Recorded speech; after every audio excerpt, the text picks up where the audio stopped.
Olá, graça e paz, muito bom dia, boa tarde ou boa noite para você que está comigo aqui no nosso canal.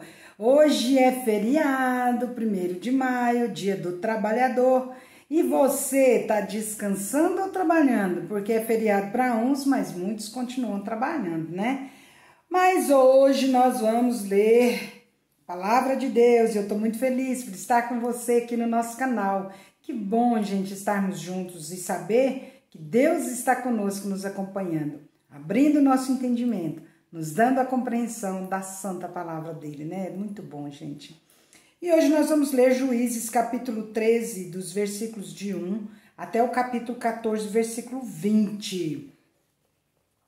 E você, sabe falar os livros da Bíblia todos de cor? Depois você me diz aí no nosso canal se você sabe ou não sabe, tá bom? Deixa aí os seus comentários. Não esqueça de curtir, não esqueça de compartilhar e ativar o sininho para você estar recebendo todas as nossas novidades aí, né? Breve nós teremos mais uma devocional minha aí no nosso canal. Mais uma vez os israelitas fizeram o que era mal aos olhos do Senhor. Por isso o Senhor os entregou nas mãos dos filisteus, que os oprimiram durante 40 anos. Naqueles dias, um homem chamado Manoá, da tribo de Dan, vivia na cidade de Zorá. Sua esposa era estéril e eles não tinham filhos. O anjo do Senhor apareceu à esposa de Manoá e disse: Embora você não tenha conseguido ter filhos, até agora ficará grávida e dará à luz um filho. Portanto, tenha cuidado, não beba vinho e nenhuma outra bebida fermentada, nem coma nenhum alimento que seja impuro. Você ficará grávida e dará à luz um filho do qual jamais cortará o cabelo, porque ele será consagrado a Deus como nazireu desde o nascimento. Ele começará a libertar Israel das mãos dos filisteus. A mulher foi correndo contar ao marido. Um homem de Deus apareceu para mim. Era como um dos anjos de Deus e sua aparência era assustadora. Não perguntei de onde era e ele não me disse seu nome. Mas ele me disse: você ficará grávida e dará à luz a um filho. Não beba vinho e nenhuma bebida fermentada, nem coma nenhum alimento que seja impuro. Seu filho será consagrado a Deus como nazireu desde o nascimento até o dia de sua morte. Então Manoá orou ao Senhor: Senhor, eu peço que o homem de Deus que enviaste volte e nos dê mais instruções a respeito deste filho que vai nascer. Deus atendeu a oração de Manoá e o anjo de Deus apareceu outra vez à esposa quando ela estava sentada no campo. Seu marido Manoá não estava com ela. Então ela foi correndo contar ao marido: o homem que apareceu outro dia está aqui de novo. Manoá voltou depressa com a sua esposa e perguntou: o senhor é o homem que falou com minha esposa outro dia? Sim, sou eu, respondeu ele. Então Manoá perguntou: quando suas palavras se cumprirem, como devemos criar o menino? Qual será o trabalho dele? O anjo do Senhor respondeu: sua esposa deverá seguir as instruções que lhe dei. Ela não deve comer uvas, nem passas, nem não deve beber vinho e nenhuma outra bebida fermentada. Nem deve comer nenhum alimento que seja impuro. Ela deve fazer tudo o que ordenei. Manoá disse ao anjo do Senhor: por favor, fique aqui até prepararmos um cabrito para o Senhor.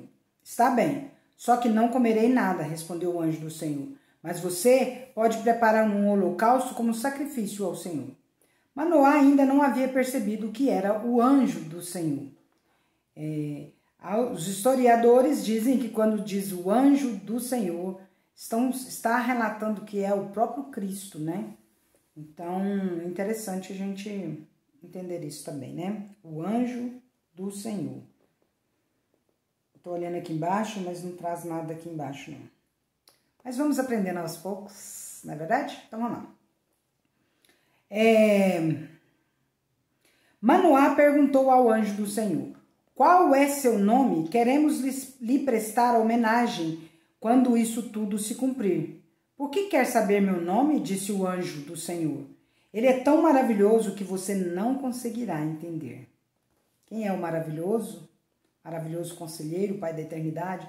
Então Manoá tomou um cabrito e uma oferta de cereal e os apresentou sobre uma rocha como sacrifício ao Senhor. Enquanto Manoá e sua esposa observavam, o Senhor fez algo extraordinário. Quando as chamas do altar subiram ao céu, o anjo do Senhor subiu nas chamas. Ao verem isso, Manoá e sua esposa se curvaram com o rosto no chão. O anjo do Senhor não voltou a aparecer a Manoá e sua esposa.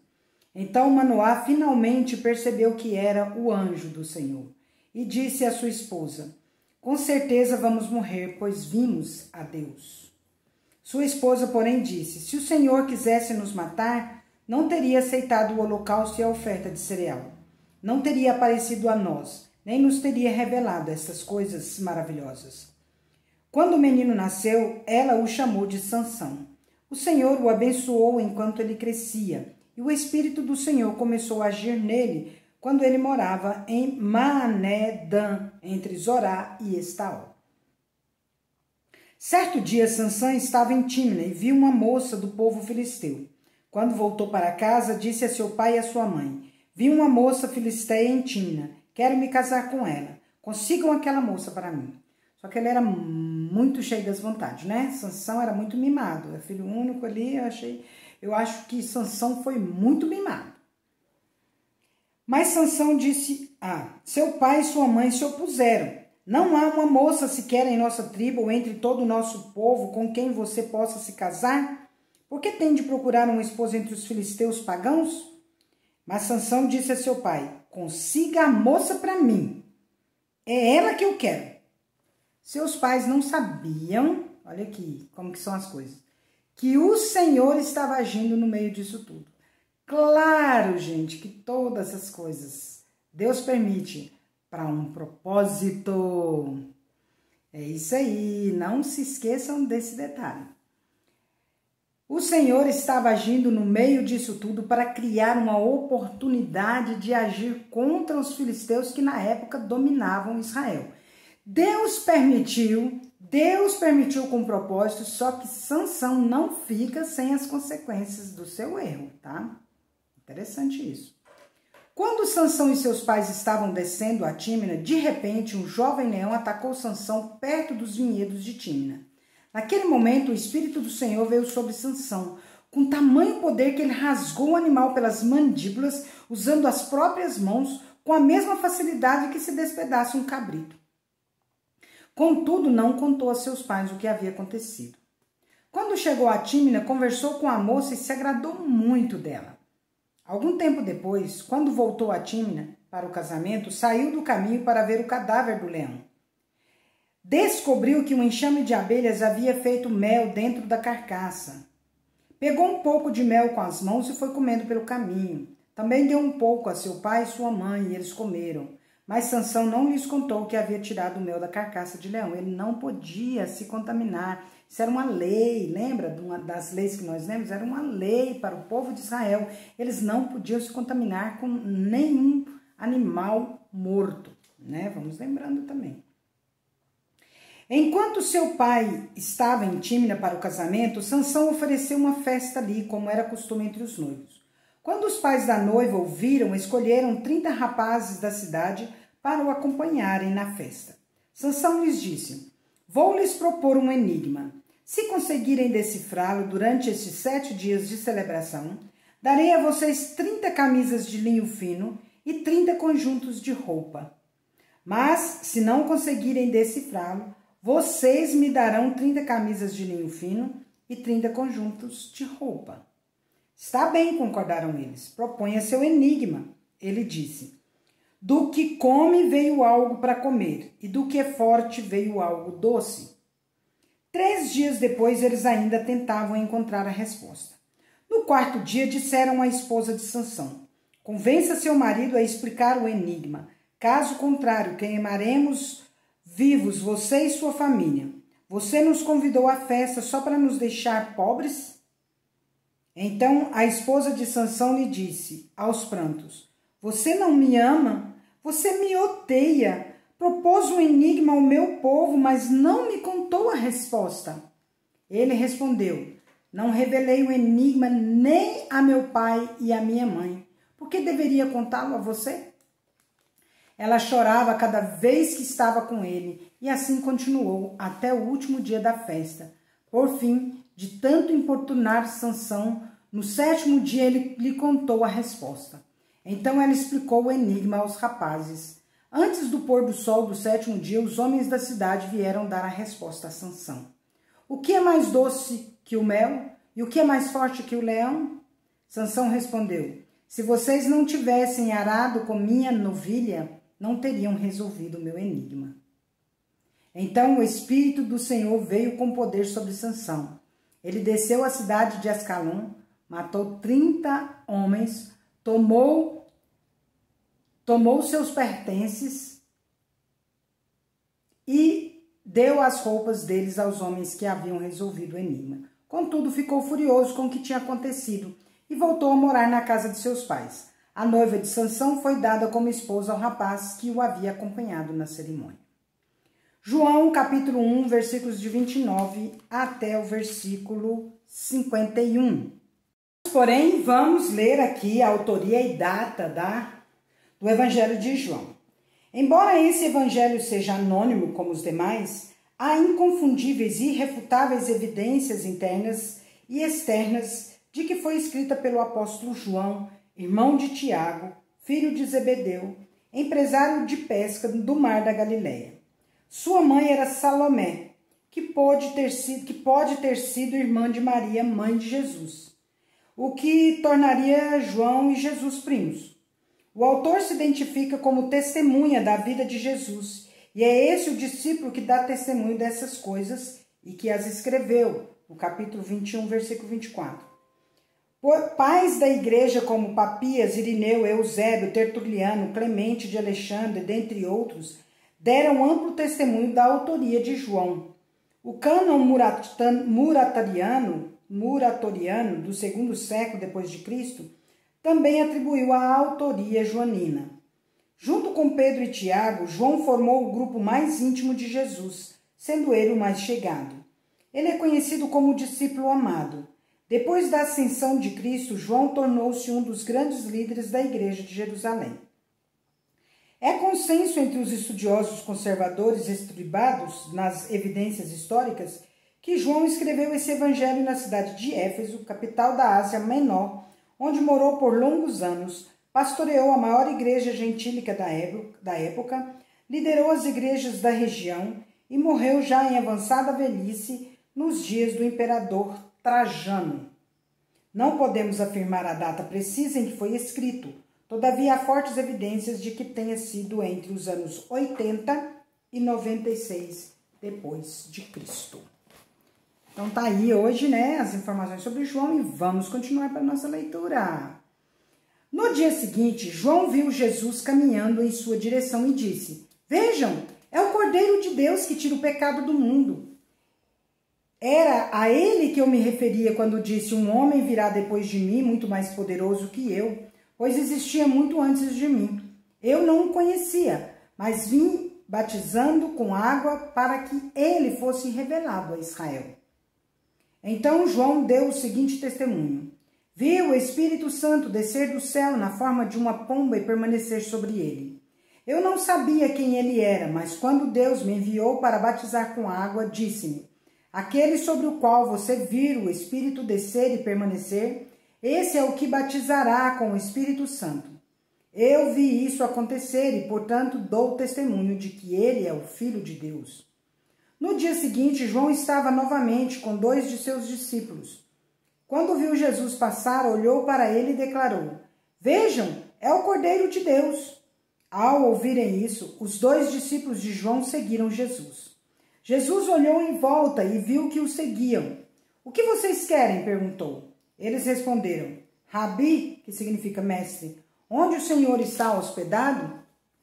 Venham e vejam, disse ele. Eram cerca de 4 horas da tarde quando o acompanharam até o lugar onde Jesus estava hospedado e passaram o resto do dia com ele. André, irmão de Simão Pedro, era um dos que ouviram o que João tinha dito e seguiram Jesus. André foi procurar seu irmão Simão e lhe disse: encontramos o Messias, isto é, o Cristo.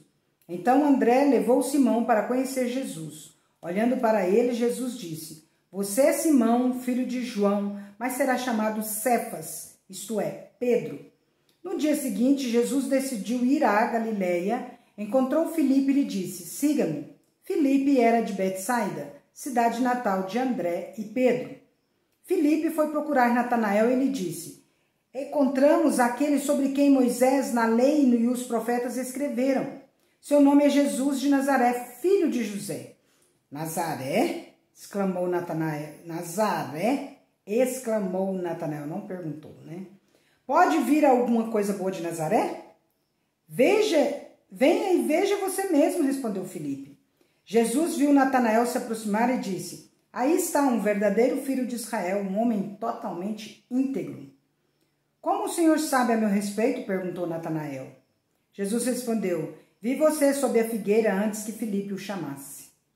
Então Natanael exclamou, Rabi, o Senhor é o Filho de Deus, o Rei de Israel. Jesus lhe perguntou, você crê nisso porque eu disse que o vi sob a figueira? Você verá coisas maiores que essa. E acrescentou, eu lhes digo a verdade, vocês verão o céu aberto e os anjos de Deus subindo e descendo sobre o Filho do Homem. Salmo 102, de 1 a 28, oração de um aflito que derrama seus problemas diante do Senhor. Senhor, ouve minha oração, escuta minha súplica, não escondas de mim o rosto na hora de minha aflição, inclina-te para ouvir e responde-me depressa quando clamo a ti, pois meus dias somem como fumaça, como brasas ardentes meus ossos queimam, meu coração está esgotado, secou-se como capim, até perdi o apetite. Por causa de minha ansiedade não passo de pele e osso. Sou como a coruja no deserto, como a pequena coruja num lugar desolado. Não consigo dormir. Sou como o pássaro solitário no telhado. Todos os dias meus inimigos me insultam, zombam de mim e me amaldiçoam. As cinzas são meu alimento e as lágrimas se misturam com minha bebida. Por causa de tua ira e de tua fúria, pois me levantaste e depois me lançaste fora. Minha vida passa rápido, como as sombras que se vão. Vou murchando como o capim. Tu, porém, Senhor, reinarás para sempre. Teu nome será lembrado por todas as gerações. Tu te levantarás e terás misericórdia de Sião. Já é tempo de lhe mostrar compaixão. Este é o momento esperado. Pois teus servos amam cada pedra de seus muros e estimam até mesmo pó em suas ruas. As nações temerão o nome do Senhor. Os reis da terra estremecerão diante de sua glória, pois o Senhor reconstruirá Sião. Ele aparecerá em sua glória. Ouvirá as orações dos indefesos e não rejeitará suas súplicas. Fique isso registrado para as gerações futuras, para que um povo ainda não criado louve o Senhor. Contem-lhes que o Senhor olhou para baixo de seu tabernáculo celeste, de seu santuário celeste. Do alto olhou para a terra, para ouvir o gemido dos prisioneiros, para libertar os condenados à morte. Assim o nome do Senhor será proclamado em Sião, seu louvor em Jerusalém, quando os povos se reunirem e os reinos vierem para servir ao Senhor. No meio de minha vida, ele me tirou as forças e me encurtou os dias. Mas eu clamei a ele. Ó meu Deus, que vive para sempre, não tires minha vida enquanto ainda sou jovem. Muito tempo atrás lançaste os fundamentos da terra e com as tuas mãos formaste os céus. Eles deixarão de existir, mas tu permanecerás para sempre. Eles se desgastarão como roupa velha. Tu os trocarás como se fossem vestuário e os jogarás fora. Tu, porém, és sempre o mesmo, teus dias jamais terão fim. Os filhos de teus servos viverão em segurança, e seus descendentes prosperarão em tua presença. Que oração linda, né, gente? Linda, linda. Provérbios 14, 15 e 16. O ingênuo acredita em tudo que ouve. O prudente examina seus passos com cuidado. O sábio é cauteloso e evita o perigo. O tolo confia demais em si mesmo e se precipita. É isso aí, né? Vamos cuidar, cuidado, gente, cuidado. Ai, maio, que mês lindo, já sinto cheiro de festa. Dia das Mães, dia do meu aniversário, Dia das Noivas. Oh, que mês lindo. Ah, tá bom. Gente, Deus é justo e bom, né, gente? Maravilhoso demais. Estou muito feliz. Começamos mais um mês contando com as bênçãos do nosso Deus. Por quê? Por que nós contamos? Porque aquele que habita no esconderijo do Altíssimo, à sombra do Onipotente descansará. Isso aí, né, gente? Finalmente, irmãos, tudo que é verdadeiro, tudo que é respeitável, tudo que é justo, tudo que é puro, tudo que é amável, tudo que é de boa fama. Se alguma virtude há e se algum louvor existe, seja isso que ocupe o nosso pensamento. Em nome de Jesus. Amém? Deus é justo e bom. Vamos?